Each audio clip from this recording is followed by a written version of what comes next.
प्रिय मित्रांनो, माझं नाव नवीन शेखर आहे. मी तुमच्याबरोबर भारत या देशातून बोलत आहे. राज्य महाराष्ट्र, जिल्हा कोल्हापूर आणि सदर बाजार म्हणून एक लहान खेडेगाव, त्या भागातून मी तुमच्याशी बोलत आहे. आज मी तुमच्यासमोर स्तोत्र संहिता याचा 26वा अध्याय हा वाचणार आहे. स्तोत्र संहिता 26वा अध्याय याचं शीर्षक आहे सात्विकतेचा दावा. हे दाविदाचं स्तोत्र आहे. हे परमेश्वरा, माझा न्याय कर, कारण मी सात्विकपणे वागलो आहे. हे परमेश्वरा, आणि परमेश्वरावर भरोसा ठेवला आहे, मी घसरणार नाही. हे परमेश्वरा, मला कसाच लाव, माझी पारख कर, माझे अंतर्याम व माझे हृदय पडताळून पहा. तुझे वात्सल्य माझ्या दृष्टीपुढे आहे. तुझ्या सत्य मार्गाने मी चाललो आहे. अधम लोकात मी वसलो नाही. कपटी लोकांची संगत मी धरणार नाही.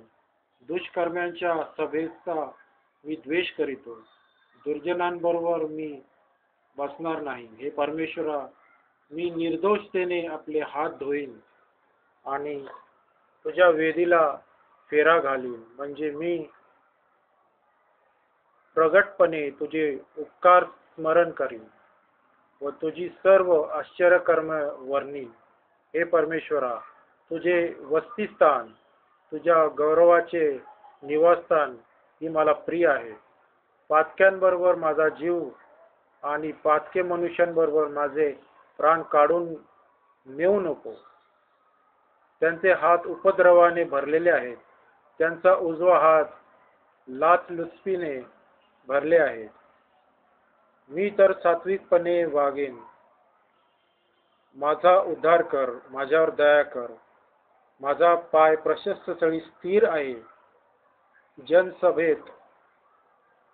जनसभात मी परमेश्वराचा धन्यवाद करेन. परमेश्वर वाचलेल्या वचनाला आशीर्वाद पाठव. स्तोत्र संहिता याचा 26वा अध्याय पूर्ण झालेला आहे.